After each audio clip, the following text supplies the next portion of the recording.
Welcome back to another video. It's Bradford v Doncaster Rovers match preview. Let me know your thoughts and score predictions going into a game in the comments down below. In this massive Yorkshire derby game, where there's going to be at least 4,000 City fans.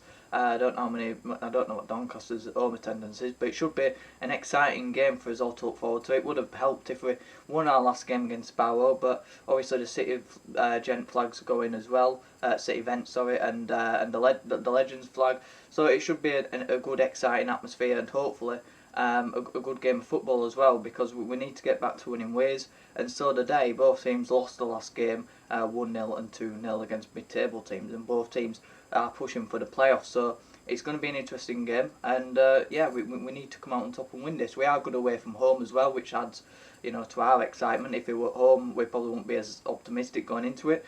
But we are the fourth best away team in the league, getting 24 points from 14 away games. Doncaster are one of the better home teams as well. They've got 28 points from 15 home games, and they're doing pretty well under new manager Danny Schofield, the former Huddersfield Town player and manager. I think he played from 90s through to thousands.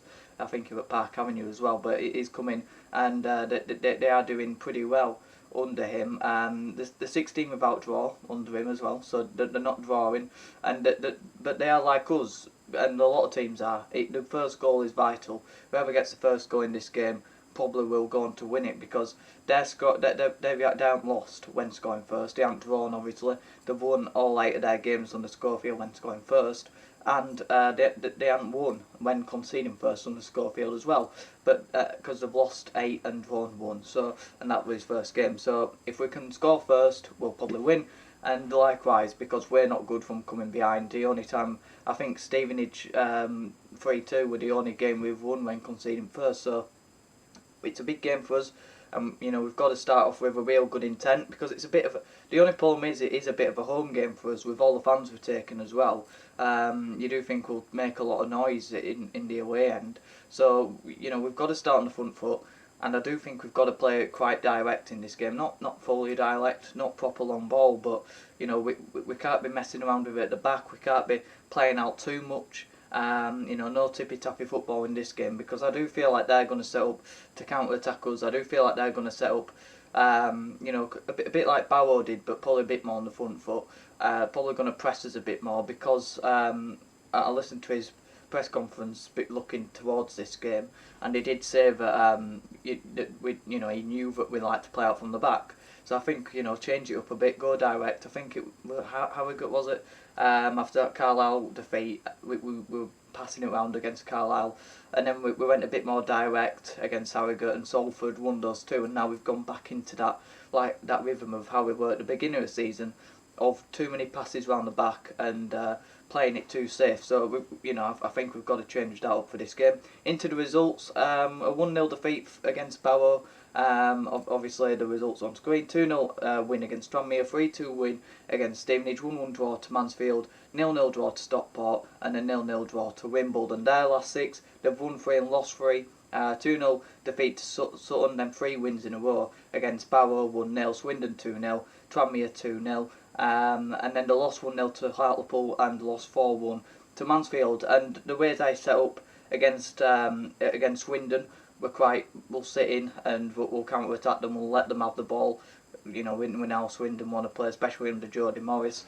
That ain't really working. It doesn't seem to be the way in League Two, but they play like that a bit more on the front foot against Leyton Orient, but very similar as well. So I do think that's how they will play, and like I said, we do need to be a bit more direct and take some more risks. So they're the results. Their key players, they've got a few good players. They have got a pretty good squad. They've got a few underperformers as well. Luke Molyneux's only scored 2 in that win 1 game against Swindon. But George Miller, funnily enough, has got 9 goals and 5 assists this season. He's had a load of chances. He probably should have scored more, but he has got a pretty good return, and he ain't far away, from breaking into one of the top goal scorers in the league. So he's having a pretty decent season for them. And they've got a few other good players as well. But I think the main thing they've done is replacing McSheffrey for Danny Schofield, because the form on Dame has been pretty good. They're now into, playoff contenders. Where are they in the league? They're definitely up towards us. The 10th with 46 points. They're only 3 points off 7th. So, they are in and around us. They've got one more win than us as well. So they'll be hoping to try and gain some points on the top 7 and us as well. So it's a big game, past and present. There's 3 who play for the teams as well. Obviously George Miller, who we mentioned, and Adam Clayton. We got him pretty much from Doncaster after terminating their contract with him. And the Doncaster fans said that they didn't like him. He was too slow, not good enough, way off the pace, and his legs have gone.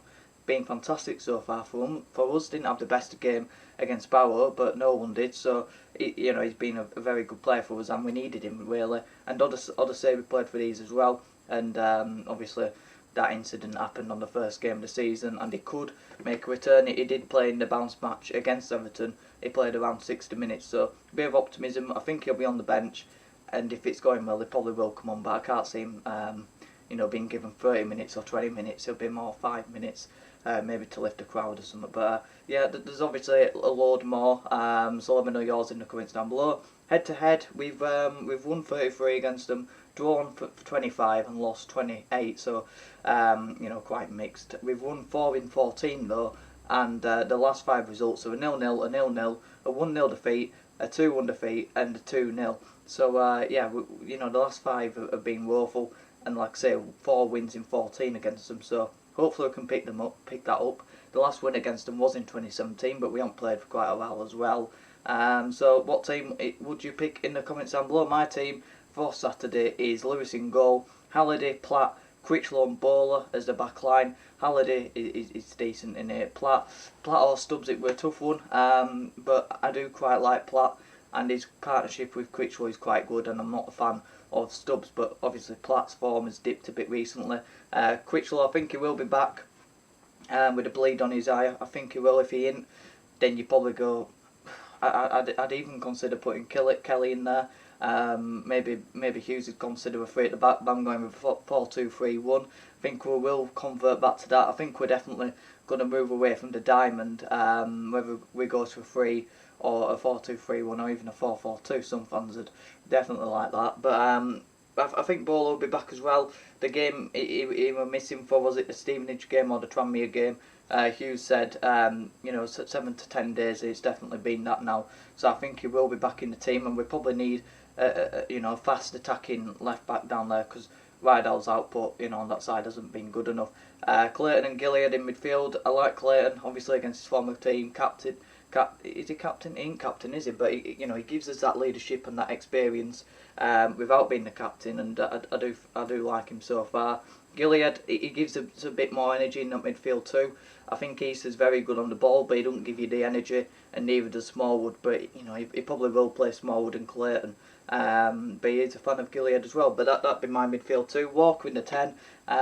He didn't have the best of games against Barrow, but like I said, no one did, and it was probably one of our brightest backs, as well as Banks, who came on, who had start as well, with Chapman on the left. I know his end product hasn't been good, but when he gets on the ball, he always looks creative, even though nothing comes off him. But and he has been playing as a number 10 as well. I think he'd be a lot better as a winger, and wingers are always inconsistent, so I think I'd definitely play him on the wing and give him another chance in the team. With Walker as well, I think they'd link up well, and Andy Cook up front. Who else are you going to put up front, really?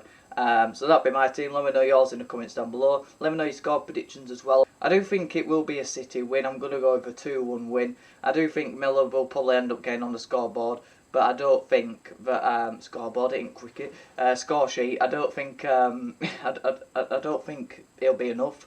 I hope it ain't enough as well. But I back Miller to probably score against us. But it'd be lovely if Odosei came on for a 5-minute cameo and scored against them. But yeah, I'm gonna go 2-1 Miller and Cook for the City win. But let me know your score predictions in the comments down below. Let me know your team in the comments down below, and any other thoughts going into a game in the comments down below. Have a good one.